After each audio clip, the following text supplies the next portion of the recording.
Almost exactly 25 years ago, a very flat monkey 2D Luffy first set out to achieve his dream of becoming the Pirate King. Along the way, he pumped himself full of steam, made some very big fists, gained some weight, lost it again, and is now a cartoon deity. But that's still not enough. Somehow, Luffy still has yet to achieve his end of series potential. So let's talk about Gear 6. Hello and welcome to the Grand Line Review, your source for everything One Piece. My name is Liam and I actually have a lot of trouble saying the word 6. I don't know why, but we'll have to place the word 6 alongside avocado and mushrooms as things that my tongue just doesn't seem to enjoy. But Eiichiro Oda rarely bases his decisions on the words that I'm capable of pronouncing. And we have a rather intriguing issue here, as our Monkey D. Luffy may very well have rather prematurely reached the climax of his power. Just think about it. Our Rubber Lad has now mastered all 3 brands of Haki, awakened his Devil Fruit, and is now on the cusp of bringing down the strongest Magikarp in the history of all of the media. Most of which was done in a single arc, by the way. He got Advanced Armament, he got Advanced Conquerors, he awakened his Devil Fruit, all as part of Wano. It's at the point where I opened the dictionary the other day and discovered that Luffy is now the literal definition of the word overachiever. He's also the definition of irrational, gluttonous, and moron Mugiwara, a word added specifically by a very disgruntled Trafalgar Law. But what is left for Luffy to do? At this stage, he has essentially conquered all 2 primary power systems of the series. And sure, I guess he does have room for refinement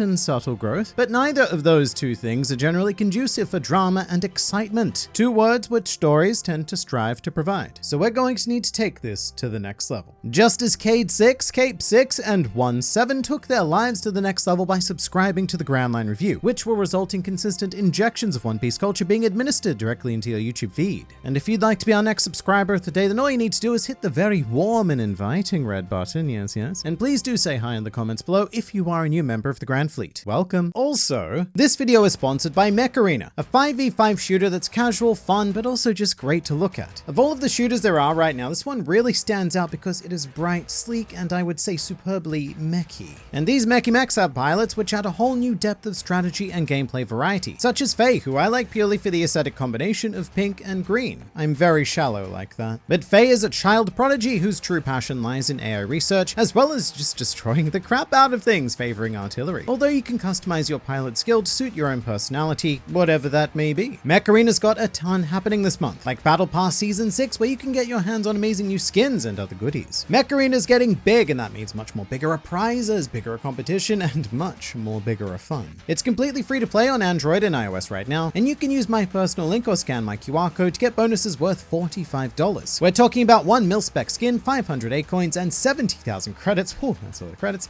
to help kickstart your game. And if you're quick, you can add me to friends as Grand Line Guy, and we can play some matches together. So don't wait around. Back to you, me. So, gear shift. How do we possibly escalate from where we currently are? Well, the traditional wisdom for doing so would simply be to turn that phenomenal 5 into a rather succulent 6. However, is that really the only solution? Numbers getting bigger, it's great and all, but after a certain point, it gets kind of old and loses its hype. Much like Whoopslap, really. He's currently using gear 60th, but nobody cares because they've already sat through gears 1 to 59, which I'm sure that nobody in the comments is going to use to say, lol, Grand Line Review just described himself. Despite the premise of this video, I don't think that Gear 6 is the answer to our problem. And that's fine if you don't believe me, I am a very questionable Australian man after all. So instead, let's listen to Luffy. After achieving a club in the old rubber nutsack, Luffy's innate Devil Fruit abilities were activated and he went on to state, "This is the pinnacle of what I can do. This is Gear 5. And I tend to believe him because this is one of those double-pronged statements. In stories, which One Piece is, dialogue generally serves 2 purposes. One is the in-world purpose, which tells us what the character is thinking and feeling, and the other is to convey meta information to the audience. And here, not only is Luffy thinking that this is his peak, but it's also Oda telling the readers that, yeah, this is it. It's kind of like how just before this happened, Luffy made the rather precise statement that, "This is my final Gear 4th, which was essentially giving away the fact that Gear 5th was coming. I mean, quite strangely, a lot of people took that to mean that this was the final clash of the fight battle against Kaido, and I'm sure that in-world that is actually what Luffy meant as well. However, the message being delivered to the audience was, this is the final Gear 4th because we're about to step things up. Which is why I tend to believe Luffy when he says that this is his pinnacle. Because otherwise, Oda could have had Luffy say something like, this is the strongest I've ever felt, or this is even greater than Gear 4th. I don't know, something along those lines that implies an escalation but not setting a power ceiling. So my initial conclusion is that for the climax of One Piece, we will not be going forward to 6, but either backwards or laterally. Now let me explain what I mean by that, because that's the point of this video, and I guess all videos I do. Luffy's gear system takes inspiration from probably one of the least piratey of all of the sources, which are on-land automobile transmissions. And here you can see a very common manual transmission gear set with some familiar rubbery numbers such as 2, 3, 4, and even 5. And we can even plot Luffy's current abilities on this transmission like so. And it works out pretty perfectly as well, because the brilliance of Luffy's gears are that they are a non-linear power system. By which I mean Luffy doesn't have to enter gear 2nd, then go into gear 3rd, or enter 3rd to access 4th, and so on and so forth. Very much akin to the manual transition model, which allows one to gear skip. We can reach any number without going through another. However, there are 3 parts of this model that we have yet to cover, being first gear, neutral, and reverse. All of these are possibilities for the final gear shift. And I know that these all seem a little bit underwhelming, but they won't once I'm done saying words at you. The first thing we need to establish is that our base form Luffy does fit somewhere on this plot. However, it's a bit debatable as to exactly where. The feeling I have in my feeling place would be to plonk our Rubberman in the neutral position, simply because that's the point at which all gears can be accessed from. However, I've also seen people argue that Luffy's base form should be assigned as gear 1st, essentially because neutral Luffy might represent Luffy without Devil Fruit abilities, so gear 1st would therefore become his basic Gomu Gomu powers. And this is one of those moments that I should point out that I am not made of swift rotating metal, and therefore I am not a massive fan of this idea. I think it's just a lot easier and cleaner to assign Luffy with his fruit powers in the neutral position, but I would actually like to flip that idea and propose that gear 1st could be the non-Devil Fruit form, and this is because of reasons. First up, Luffy's final opponent is the worst enemy of the gear system. This man, this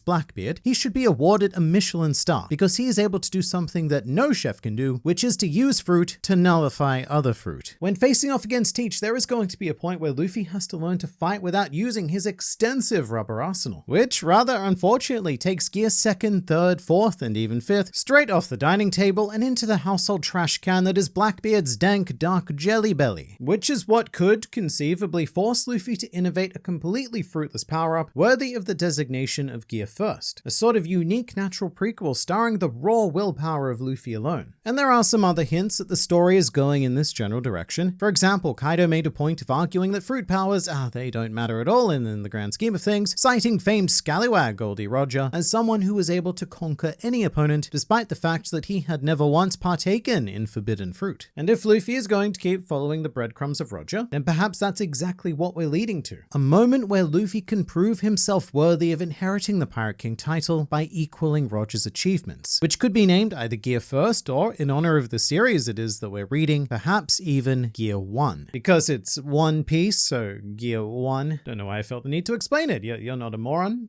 are you? Plus, there is a rather appealing thought of Luffy having to face Blackbeard completely power naked. At that point, he would become more or less a vanilla-flavored human facing off against an antagonist with potentially up to 3 separate Devil Fruit powers. And that would go a long way towards proving Kaido's point. If Luffy, completely fruit nude mind you, managed to defeat a triple power user regardless. And then of course, we move to the infinitely fascinating possibility that is Gear Reverse. Rather notably connected to Gear 5th in the old transmission plot, and therefore a potential escalation without an actual escalation. Because, reverse, we're going backwards, de-escalating really. One common idea for how Gear Reverse could work involves regenerative abilities, being able to heal damage taken by Luffy or even restoring his stamina, which I suppose meat already does, but if you don't have meat, this would be good too. But also I suppose similarly to how Logia fruits function with regenerating the bodies of their users, which isn't the most ridiculous thought in the world. That title quite firmly belongs to the Zoro kills Kaido theory, but we're currently in a situation where Luffy has a rather strange fruit that functions as both a Paramecia and a Zoan. So why not complete the trifecta by adding some Logia powers in? In a weird way, it might even provide a more balanced matchup against Blackbeard, who, as stated earlier, and I suppose now once again, will likely have 3 entirely independent Devil Fruit abilities of different classes to engage in fight battling with. Of course, you can also have a whole host of wanky thoughts regarding some sort of Gear Reverse, and I guess we'll indulge that for a bit. Reverse would be nice and thematically appropriate appropriate, because instead of getting to the end of the series and just plowing forward into 6, we go backwards, reflecting on the journey rather than the destination. Which is nice and all, but how does that manifest itself as power, Mr. Internet Man? Well, what I'm picturing is that phenomenon of your life flashing before your eyes during a near-death experience. Your mind frantically racing through all of your life experience, searching for the right solution to prevent the whole death thing from happening. Which would work exceptionally well with Luffy because we've now followed his adventures for 25 years, and by the time this next gear shift occurs, that will be much closer to 3 whole decades. Even at this point though, Luffy has experienced almost everything there is to experience. So even up against the glorified, grimy multi-tool that is Blackbeard, what can he do that Luffy hasn't overcome at some stage in One Piece? He's defeated Paramecia, Zoan, and Logia users, as well as proficient wielders of every type of Haki. Other than disgusting, horrible, depraved cherry pie, it's hard to see what Blackbeard can really bring to the table here. But this is also one of those times where I'm looking for a solution to what Luffy is currently missing. As stated by his very own rubber word hole, Gear 5th has provided him with a pinnacle. In fact, even before that, Luffy had achieved world-class strength and speed. Haki, of course, made that raw power usable, and Gear 5th gives his body the versatility to implement said power and speed in an unlimited number of ways. Really, the only thing that Luffy is missing is knowledge and the mind-brain power to use everything efficiently. However, all of a sudden becoming some kind of genius and min-maxing the fruit, well, yeah, look, that would be less than fun. So a system where Luffy can simply draw from his extensive life experience would be a nice upgrade, without resorting to the idea of, just giving him a bigger, harder punch fist. Something I haven't mentioned before now is the boring idea, and I haven't mentioned it because, well, it's boring, but quite a few people are in the camp that there won't be a new gear for the end of series skirmish, and that Luffy will just spend time mastering Gear 5th, potentially even coming up with a series of variant forms like how he did with Gear 4th. However, in the end, One Piece, well, it's an exciting pirate story, and the climax of over 3 decades of adventure likely isn't going to be a Snake Man sort of sidestep. And having said that Luffy has mastered all 2 major power systems in the One Piece, there is actually a hidden third that I have purposely neglected, which is the Voice of All Things. That is the last unknown power to Luffy. He has full control of both Haki and Devil Fruits, however the Voice of All Things is still in a state of incidental use. Whatever it is, Luffy probably doesn't even know that he has it. But if there were a way that could be mastered and applied, then that is another avenue to expand Luffy's already completely absurd powers. And even after all of this, a Gear 6th is still not out of the question. I've been using a 5-speed transmission model for this video, but it's also quite common to see a 6-gear alternative. So even though it does seem a little bit ridiculous, an even higher level than Gear 5th is always possible. What do you think though? Will it be a Gear 1st, a Gear Reverse, a Gear 6, or something completely different? You let me know in the comment place. And then go check out this video because it's also good and I look forward to seeing you there.